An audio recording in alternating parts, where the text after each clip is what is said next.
Hey, I'm Juan Galloway, president of New York City Relief, back for our second episode out on the streets for a new YouTube show. And this is shot live right here in New York City underneath the subway.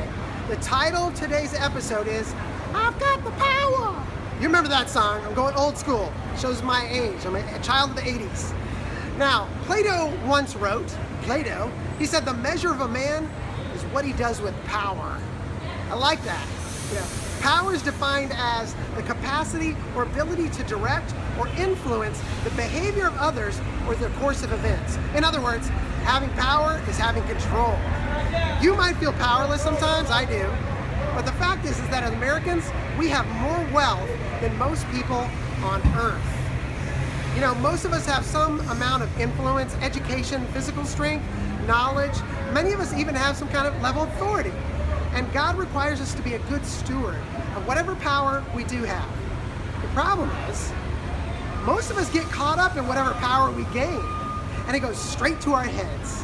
We practically break our arms trying to pat each other on the back for achieving it, like we did this on our own.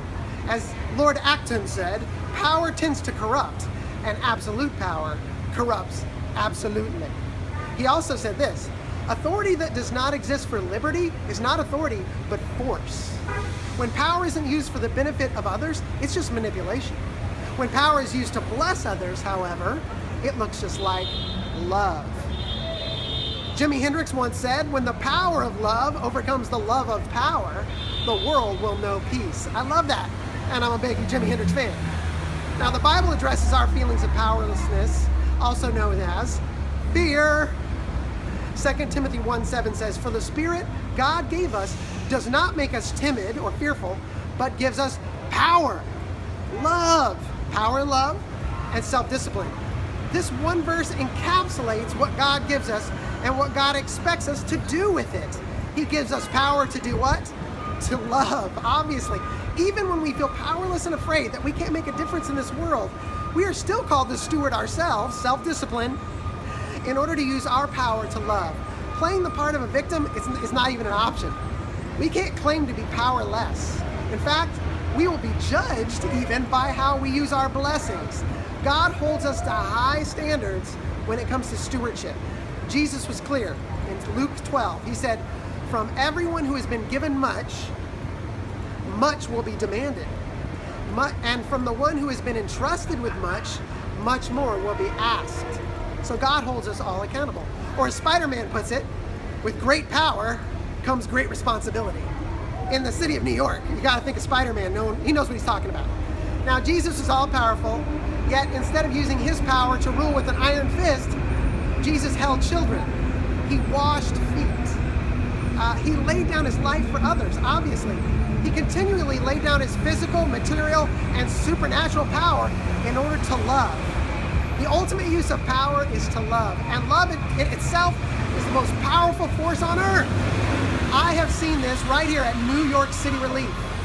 When a friend of mine who's a successful financial investor asked if he could come to the relief bus and wash people's feet, this isn't something we even do every day, but we love the idea, so I said, let's do this thing. And so we made preparations. We set up a canopy, foot washing stations, we put seats down, we got everything ready for people to sit down and get blessed. And as people were walking by, they saw what we were doing, washing feet. And the first thing they said, no explanation, they said, oh, just like Jesus? No words necessary. Action speaks louder. The volunteers that day were able to wash and massage the feet of 31 people challenged with homelessness. Afterwards, they had a choice of some lotion on their feet or some powder and a brand new pair of socks. Tell me you don't feel good after a foot massage and some new socks. One friend from the street said he could barely walk before that, but right afterwards, he felt like jumping. Someone who's challenged with homelessness and has to live on their feet all day, who feels like jumping, that means something. That's power. Every person who had their feet washed that day also wanted prayer. It was an intimate experience. That's what prayer is. That really opened people's hearts up. All this because a power broker, an investor, he asked for the opportunity to come and lower himself so that others could be lifted up. That's power. In the parable of the talents in Matthew 25, the talents they mean money, And money is a form of power, right? And for a moment, let's replace the word talents with God's love in this very loose, this is a paraphrase of this parable that Jesus told. In my words, through my brain, okay? I call it loveonomics. Loveonomics. He said this. Jesus said the Lord of love got together all of his young apprentices together to invest deeply in their souls. To one guy named Yaz, he gave 50 acts of kindness. To a lady named Johanna, he gave 20 acts of love. And to a guy named Juan, he gave 1 act of love. This was based on each one's ability to receive his love. Now, to each person, the love Lord gave what he and she didn't deserve. We didn't deserve it. It was pure grace out of his heart, how he really felt about them. Then the Lord left town. Yaz, who had been loved 50 times, he couldn't contain himself. He went ballistic in a really good way. Out of a grateful heart, he went out and did generous acts of kindness for 100 people. It wasn't just charity. He performed each act from a sincere heart. It blew their minds. He did it because he really cared, and those folks were never the same. Now this other person, Johanna, who had been loved 20 times by the Lord, went out and helped 40 people. And she befriended the broken and gladly gave sacrificially. She just couldn't contain herself. People thought she was the next Mother Teresa. It was awesome. And then there was this guy named Juan.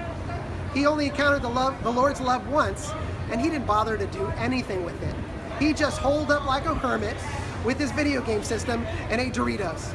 Juan knew that he should love others, but he didn't want to risk getting hurt, so he didn't do anything. However, he did receive the top online score on Halo. Now, the Love Lord was gone for quite a while. When he got back, he brought all the apprentices together. Yaz said to him, "Boss, I loved 100 different people. It was the best thing ever. I loved it." The boss high-fived him and said, "Way to go, Yaz! This has drawn us closer together than we've ever been. Now you can love even more people. When people encounter you, healing and freedom are going to be released." And then Johanna came in to report next. She said, "LL, Love Lord, I demonstrated compassion and mercy to 40 people. I never had so much fun. It was awesome." The Lord of Love said, "You passed the test with flying colors. I now know you can handle even more. So I'm expanding your sphere of influence. My love will be the most tangible thing in your life." Then the deadbeat named Juan came by. He said, "Boss, I knew that you had high standards, and you didn't want to hear my excuses. I was afraid I might blow it and disappoint you, so I decided to just love myself well by having more me time. I did, however, listen to a sermon podcast, so I was pretty spiritual. That was edifying to me." The boss was ticked. He said, "You lazy, good-for-nothing bum. You didn't even bother to lift a finger. At the very least, you could have helped your dad mow the lawn or do the dishes for your mom to bless them, but no, that was too much to expect of you." He said, "I'm taking back the Starbucks gift cards I gave you to treat your neighbors to coffee. I'm giving them to Yaz. That guy knows how to pay it forward." He threw the gamer, Juan, back into his parents' basement where he would languish alone forever, never having a girlfriend. Even lonely strangers on Facebook wouldn't invite him to be their friend. Now, I believe Plato was right when he said the measure of a man is what he does with his power. God will judge us, you and me, according to how we will or how we won't use whatever power he gives us to love others. It is according to our love that we will be measured. We were powerless to change ourselves. I know I was, until the love of Jesus set me free. Now he fills us up with the ability to follow in his footsteps, to empower the powerless. That's what New York City Relief is all about, the Relief Bus. Love compels us and propels us. Love is the mission, the means, and the reward. Love is the ultimate measure, and love looks like Jesus. Power up. This has been so much fun, guys. Thanks for joining me. Please subscribe to our YouTube channel to get updates and new episodes. If you would like to volunteer on the Relief Bus, to feed the hungry and love some of our friends on the streets challenged with homelessness, easy. Go to www.newyorkcityrelief.org.